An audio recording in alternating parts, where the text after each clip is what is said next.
కల్మత్ నమో నమః. ఈ కలియుగంలో నిజమైన దేవుడు ఎవరు, సైతాన్ దేవుడు కూడా తెలుసుకోలేకపోతున్నారు.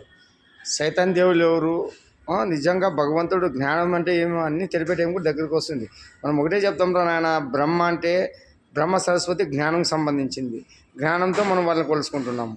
పోషకుడు విష్ణులక్ష్మి, డిస్ట్రాయిడ్ శక్తి, సృష్టించేది లయం చేసుకునేది శివపార్వతులు. ఇంతే. ఇంకా అన్నపూర్ణేశ్వరం అంటే మనకి ఇంకా అమ్మవారు.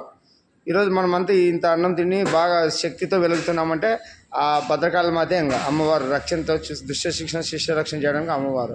ఇదే మన జ్ఞానంతో చేసుకునేది. ఇంకా చెట్లు అంటావా గాలి ఇస్తుంది కాబట్టి కృతజ్ఞత తెలుపుతాం. గంగమ్మ అంటావా నీళ్ళు దాపి మనం ప్రాణం పోసి పంట వేసి ఈరోజు అంతా శిష్య స్నానం చేసేది గంగమ్మకి మొక్కుతున్నాం. తర్వాత భూదేవమ్మ. ఈరోజు మనం బతుకుతున్నామంటే ఆయమ్మ స్థానంలో. ఈరోజు నువ్వు మసీదు కట్టుకున్నా, చర్చి కట్టుకున్నా, దేవాలయం కట్టుకున్నా నిలబెట్టేది ఆయమ్మే. నువ్వు ఇల్లు కట్టుకున్నా నిలబెట్టేది ఆయమ్మే. బావిలో నువ్వు బోరేసినా భరించి నీళ్ళు బయటకు ఇడిచేది ఆయమ్మే. పంట వేసినా, డ్యాములు కట్టినా, నదులు, చెరువులు, వాగులు, వంకలు, కొండలు, గుట్టలు, వాగు అన్నీ మోసేది ఆయమ్మే. ఆయమ్మ ఉండదు కాబట్టి ఈరోజు మనం వెలుగుతున్నాం. భూదేవి లేకుండా మనకు బతికెళ్ళదు. ఫస్ట్ భూదేవి విగ్రహాలు ప్రతి ఒక్క ప్రాంతంలో ఉండాలి. గ్రామం నుంచి మొదలు పెట్టాలి అమ్మవారిది. ఇది ఇప్పుడు మనకి నాయకులది కాదు. భూదేవం ఉంటేనే మనకి బతుకు.